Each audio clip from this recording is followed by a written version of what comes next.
Right, let's get straight into this one. So this is a video I was going to make for a little while. I actually spoke with someone. I said, I'm going to make a video about this. This video, as you can see by the title, is my worst ever event. Now, before I go too deep into this, I kind of want to explain that it is EGL 10 or 11, but this is not a down thing on EGL. So I want to make that clear, right? Because the last event I actually did with EGL, which was I think 13 or 14, I lose count, there's been a lot, was easily one of my most favourite events I've ever done. Genuinely enjoyed the hell out of it. The reason I'm even bringing this up is because it was just kind of the perfect storm of what can go wrong, what has gone wrong, and all these other things, right? So, whereas I love events and events are great, this one I look back on and go, this was special. This was special. This is a lot of things went wrong for this event to kind of go how it did. How on earth we got through it, I don't really know. But like I said, I think this was just a blip in the road for EGL because a lot of EGL events go down in some of my top events. EGL 8 was a particular favourite of mine, even with all the stuff that went on the back of that. And the last EGL I went to, absolutely amazing. So, give me a second before we get into this one because I'm about to paint you a picture. Alright. So, it was in London. It was at the Trocadero, this event, EGL. I think it's 10 or 11, I can't remember which. So we'll call it EGL London. EGL London, it looked like it was going to be a good event. Now, there are several issues with throwing events in London that people need to be aware of. First of all, throwing an event in London is superb. It's great. It's huge publicity. It's the capital, right? So it makes this very, very good to throw an event in. But everything that's good about it, you know, being the centre of London, also makes things bad. It can be quite hard to travel to if you don't know your way around London, especially if you're coming from way up north and you've got to get into London. You can go like hundreds of miles and you hit London, it'll take an hour to get in where you want to if you're not kind of okay with it. I didn't know where I was going, but that wasn't the problem. The other issue being cost. If you try to get into London and stay in London, which this was dead centre of London, it is very, very expensive. Which may have put some people off. So this is a negative to throwing an event in London, especially a big open where obviously the stuff isn't paid for. Now, for me, this was still kind of cool. Having an event in London kind of is a bit prestige. It's a bit nicer than usual because you know it's obviously going to be more expensive for the company as well. So EGL got this place, the Trocadero, middle of Covent Garden. Thought it was going to be a superb venue. Really did. I think we were all quite hyped up for this event. So it all starts to go wrong. Now, I'm not normally quite a diva-ish person. I kind of sleep fairly easily just about wherever. Obviously, I appreciate having somewhere decent to get ready. We were in a hostel. Now, this isn't too bad. The bed was clean, but it was kind of cramped. The issue being is that it was a little bit damp in this hostel, probably because it had been raining quite heavily over the weekend.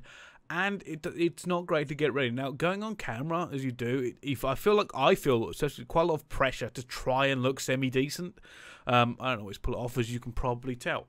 But there's quite a lot of pressure. So I like to kind of chill in the morning, get ready, and just go into the day. It needs to be an easy setup for me, and not having really anywhere to kind of get ready and put a tie on and stuff. It felt really weird to be doing this in this hostel and people rushing around and not having a lot of space because there's sharing with other people. So that was bad. There's another bit about the hostel later. We'll come back to that. So yeah, it wasn't that close either. Actually, let's get to it now. It wasn't that close. It was about 20-30 minutes away. And this is before the tube used to run late. So I think it was day one, end of day one. Obviously, I've come out of Covent Garden, and Covent Garden on a Saturday night is really, really busy. Super busy. And this was really quite late as well. So I've walked down to Covent Garden. It's raining. And there's just no way for me to get a cab. I cannot get a cab. Uber wasn't really around then. Couldn't get a cab anywhere. The tube was shut. I'm like, it's 20-30 minute walk to the hostel. So I start walking. I just have to walk. I walked all the way back with a few people.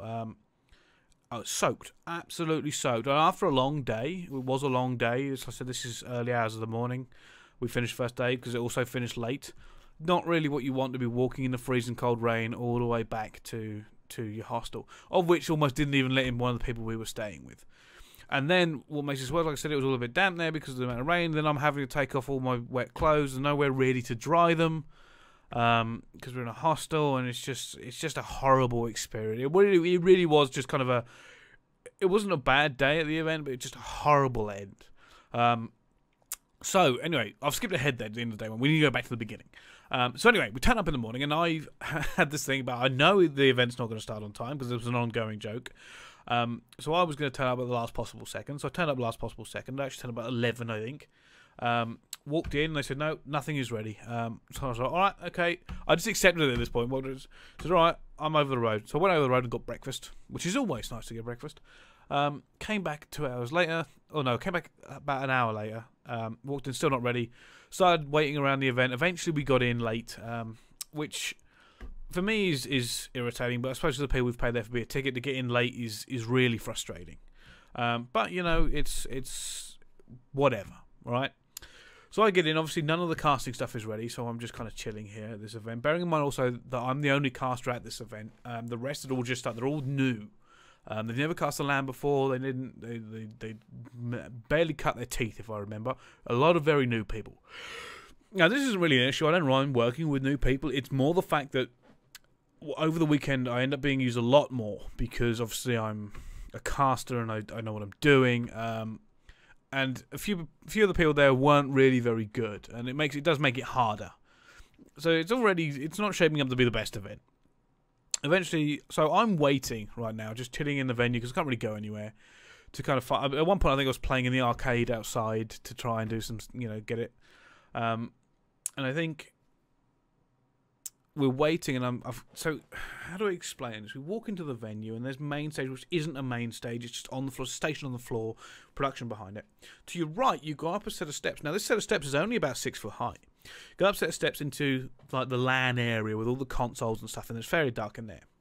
But what you will notice about this LAN area is it is hotter than Satan's bumhole.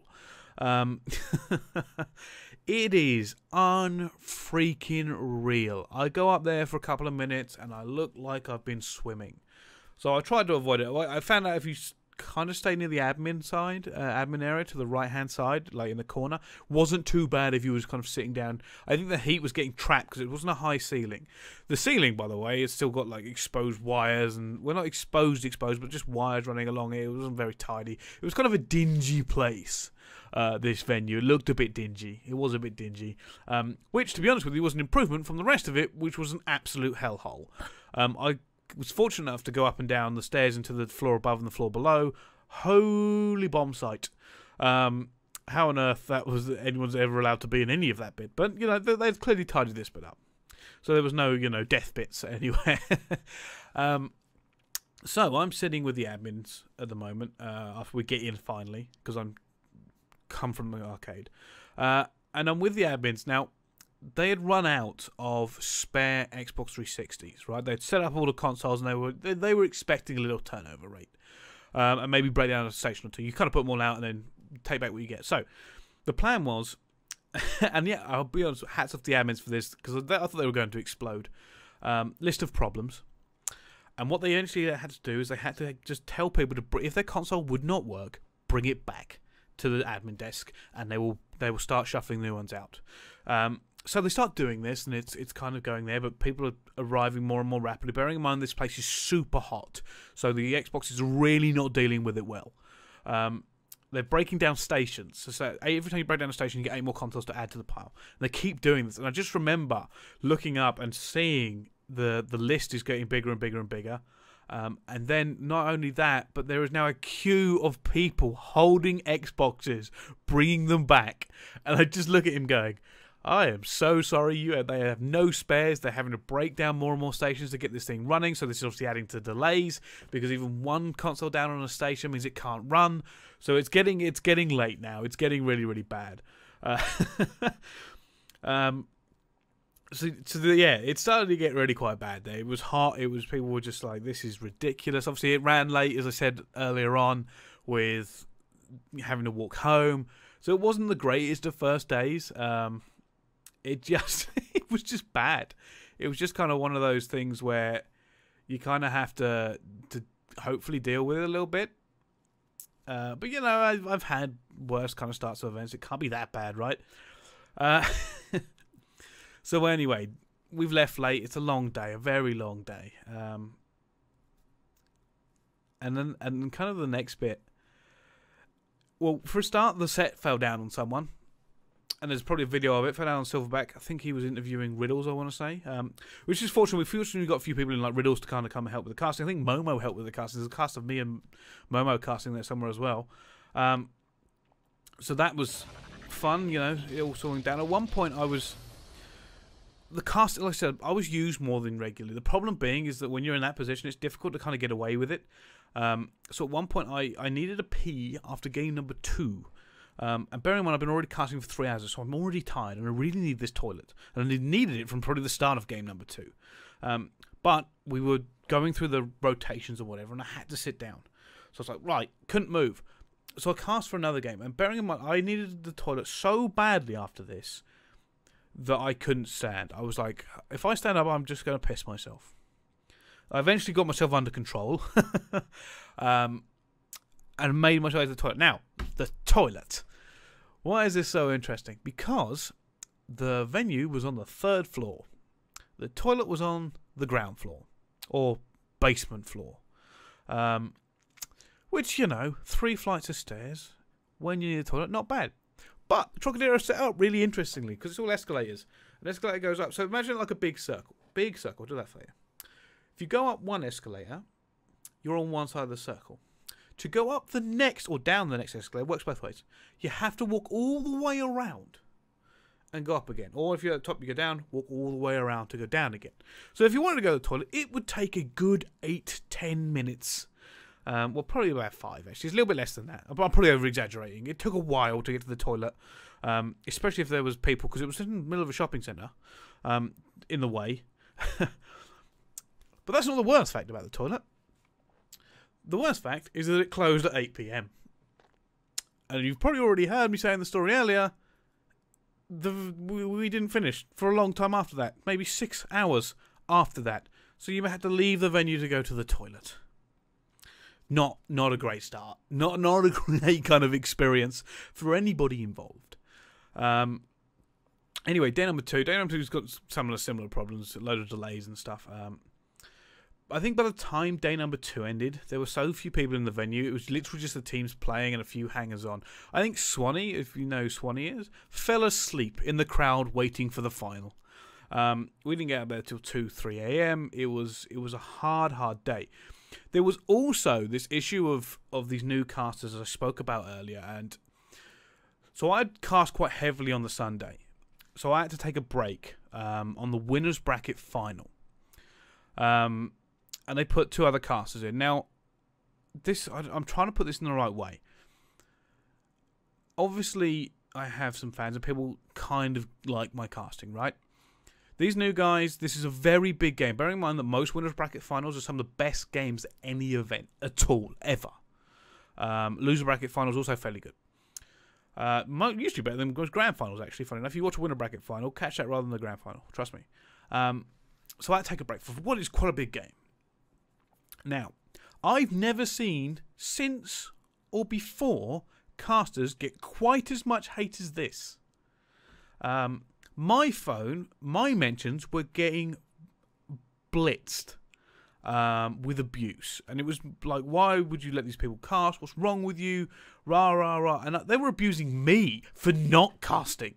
Right, that's how bad this was. I was sat behind some of the people kind of working the event, and one of the head guys running it. His personal Twitter was going ballistic at him. Horrific death threats.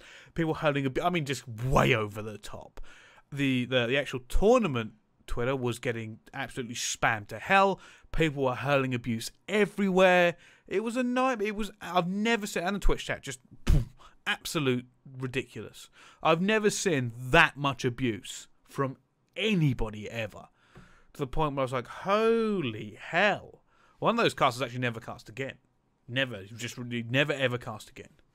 But yeah, that was particularly bad. Like I said, it was this whole, I'm sure there's a few things about this event I'm missing from various bits, but I was trying to fill in. Like, events can go very bad, and it may not be the fault of the organisers, but they just have had bad events. And like I said, it's one of those things that it sticks in my memory. When people ask me, like, people ask what's your best event, rah, rah, and occasionally they'll ask what's your worst event. That one. There's been ups and downs at other events, but I don't remember an event kind of stacking so many things together that badly, if you know what I mean. To the point where I look back and go, yeah, that may be my worst one. That may be my worst one. But I just kind of want to share that, guys, with you. Like I said, I like the fact that companies can have these bad events and bounce back the way they have. EGL's last event, like I said before at the start of this video, and I want to point out again, was easily an event I've probably enjoyed the most out of a good few now. I've done to a lot of events. So kind of make it even the top 5 of mine means it's got to be something pretty spectacular. So EGL did really well last time round, but they have had that blip in the past. But I thought I'd just kind of share it. If you guys have got any LAN nightmare stories or anything that kind of went wrong, I'm sure people have got 1 or 2 crazy things that have happened, and I've purposely left some stuff out of this because crazy stuff has happened at events that stays at events. But yeah, let me know. I mean, I haven't even talked about the Norbreck yet. And bearing in mind, this wasn't at the Norbreck, which is infamous for being a hellhole. This was just in London. This is just an event that, you know, this is my worst experience at an event. Thought I'd kind of share that with you guys and kind of show that it's not always bad. With companies can get better. So, guys, thank you so much for kind of watching and looking at this. Remember to put in the comments, subscribe, hit a like. Whatever you feel like. Until then, we'll see you next time.